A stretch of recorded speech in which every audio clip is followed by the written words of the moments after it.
गृहस्थ धर्म में जैसे है या जिनके पास बहुत अर्थव्यवस्था है, उनको चाहिए कि गौ सेवा से बहुत जल्दी शरीर पवित्र होता है, हृदय भी पवित्र होता है और गोविंद भी प्रसन्न होते हैं। यदि गावः प्रदक्षिणीर कार्या वंदनीया ही नित्यशः मंगलायतनम दिव्याः श्रेष्ठास्त्वेता स्वयंभुवा। यदि गाय घर में पाली जाए या गौशाला खोली जाए और गौओं की सेवा की जाए, जिनके पास अर्थ है, भाव है, भगवान स्वयं श्री कृष्णचंद्र जी ने गौ सेवा स्वीकार की, गौवें चराई। गौओं की परिक्रमा करने से, जैसे आप प्रभु के बिहारी जी के मंदिर की 4 परिक्रमा करें तो जो फल आपको मिलेगा वही गाय की 4 परिक्रमा कर ले तो आपको प्राप्त हो जाएगा। गौ की प्रदक्षिणा से, गावः प्रदक्षिणी कार्या वंदनीया ही नित्यशः, जो रोज गाय को प्रणाम करता है और गाय की प्रदक्षिणा करता है तो भगवत प्रदक्षिणा का उसे फल प्राप्त होता है। जहां गौएं विराजमान होती हैं वो बड़ा पवित्र दिव्य तीर्थ स्थल माना जाता है। गौएं जहां विराजमान रहती, गौशाला में भजन करे तो कई गुना बढ़कर के प्राप्त होता है। स्वयं ब्रह्मा जी ने गौओं को दिव्य गुणों से विभूषित बनाया है। अप्यागाराणि विप्राणाम देवतायतनानि च यद गोमयेन शुद्ध्यंतिम किम ब्रूमो हृदिकम ततः। गाय के गोबर से जहां लेपा जाता है वहां जिस देवता का आवाहन करोगे वही देवता आकर विराजमान हो जाएगा। अपवित्र भूमि में भी यदि गाय के गोबर का लेप कर दिया जाए तो परम पवित्र मानी जाती है। गाय बहुत पवित्र, जहां वो बैठती है, जहां वो मूत्र त्याग करती, गोबर त्याग करती, वो स्थान तीर्थ तुल्य पवित्र माना जाता है। भगवान जब गाय के पीछे पीछे चलते तो गोरज उड़कर उनके मस्तक पर विराजमान होती, उनके मुखार बिंद पर विराजमान होती। बाल गोविंद के अनिष्टों को दूर करने के लिए गाय के पूंछ को उनके ऊपर से झाड़ा देती थी मैया। जब गुरुमंत्र वैदिक सिद्धांत से दिया गया था पहली बार तो पंचगव्य पिलाया गया था। गोमूत्रम गोमयम क्षीरम दधि सर्पिस्तथैव च गवाम पंच पवित्राणि पुनंत सकलम जगत। कितना भी बड़ा पापी हो, अगर पंचगव्य पिलाया जाए तो वो वैदिक मंत्रों को स्वीकार करने लायक हो जाता है, पवित्र हो जाता है। पंचगव्य में 5 चीजें गाय की होती है। गाय का मूत्र, गाय का गोबर, गाय का दूध, गाय का दही और गाय का घी, ये 5 मिलाकर पंचगव्य पिलाया गया था। पहली बार जब वैदिक मंत्र दिया गया था तो पंचगव्य बनवाया था गुरुदेव भगवान ने संन्यास, और वो पिलाया था। ये पंचगव्य पिलाने से अपवित्रता का नाश होकर पवित्रता का संचार होता है। इसलिए धन्य है उनका जीवन जो गौ सेवा परायण है, भगवत भाव से। गाय में साक्षात भगवान का भाव रखकर गौ सेवा करते हैं। त्रिषिता गौर गृहे बद्धा गेहे कन्या रजस्वला देवशास्त्र सन्निर्माल्य हंति पुण्यम पुराकृतम। यदि घर में गाय बंधी है और भूखी है और प्यासी है तो तुम्हारे सारे पुण्य नष्ट हो जाएंगे। अगर घर में रजस्वला कन्या बहुत काल तक है और उसका विवाह आप नहीं कर रहे हैं तो आपके सारे सुकृत नष्ट हो जाएंगे। यदि घर में ठाकुर जी विराजमान है, कर का पहनाया हुआ माला सुबह तुमने देख लिया तो तुम्हारे सारे पुण्य नष्ट हो जाएंगे, क्योंकि शयन कराते समय तुमने उतारा नहीं, अर्थात तुम सेवा में प्रमाद करते हो। तो देवतास्त्र सन्निर्माल्य हंति पुण्यम पुराकृतम। जैसे सुबह श्रृंगार किया तो रात्रि के शयन के समय वो हटा लेने चाहिए माले। जब हम शयन कराते हैं तो भले पुष्प शैया पे शयन कराएं पर माला नहीं धारण कराएं। श्रृंगार का माला अगर दूसरे दिन दर्शन किए क्यों पहने ठाकुर जी, तो तुम्हारे सुकृत नष्ट हो जाएंगे। गाय बंदी हो घर में, वो प्यासी है और भूखी है, तुम्हारे सुकृत नष्ट हो जाएंगे। तृषिता गौर गृहे बद्धा, क्योंकि तुम्हारे पास है, सेवा करना चाहिए। यो वै गाम प्रतिसिद्धेन तो चरंतिम च स्वतरणम नरहा तस्य पूर्वे च पितरा कंपनते पतनोन्मुखा। यदि गाय हरी हरी घास चर रही कहीं और तुमने डंडा ऊपर प्रहार किया, लाठी मारी, तो तुम्हारे पितर खोपड़ी के बल नरक जाने के लिए तैयार हो गए। ये लिखा है चरंतिम स्वम तृणम नरहा तो तस्य पूर्वे च पितरा कंपनते पतनोन्मुखा।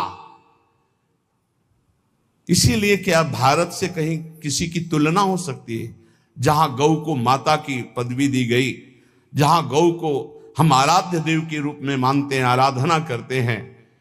गौ रक्षा, गौ सेवा, ये बहुत बड़ा इसमें छुपा हुआ है। स्वयं भगवान अवतरित होकर गौ जब गाय के रूप में पृथ्वी रमाती तो भगवान का अवतार हुआ है।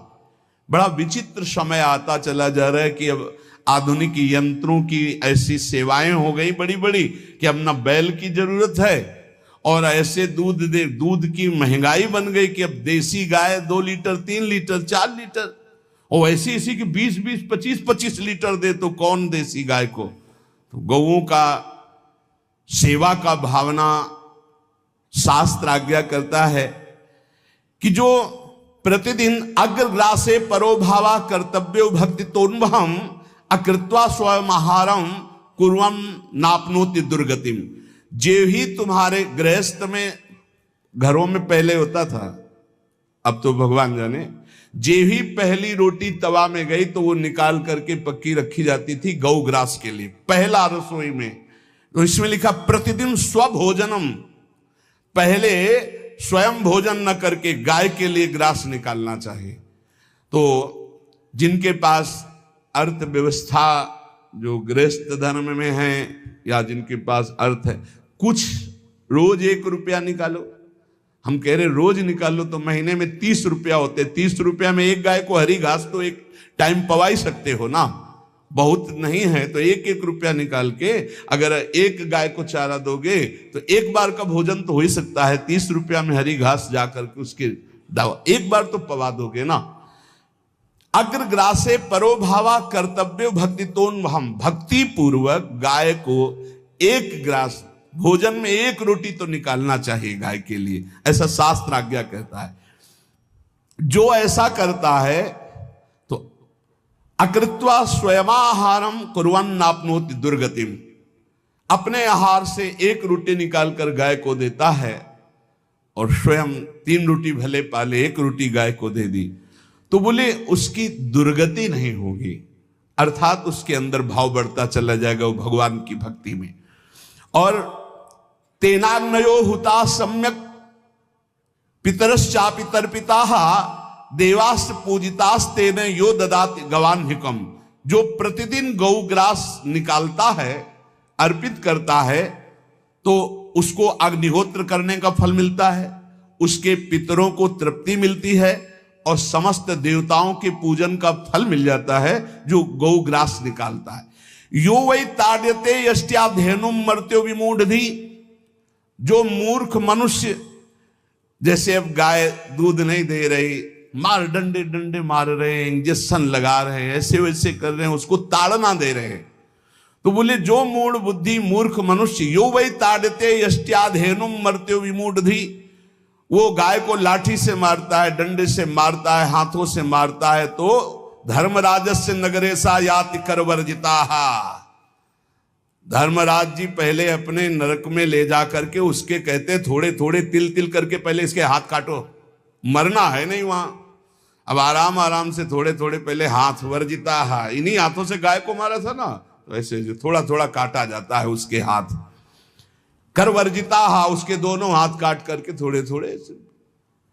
यो वै दंसान वार्यति तस्य पूर्वे कृतार्थ काहा नृत्यंत सवादिस्मास्तरिष्यति भाग्यवान।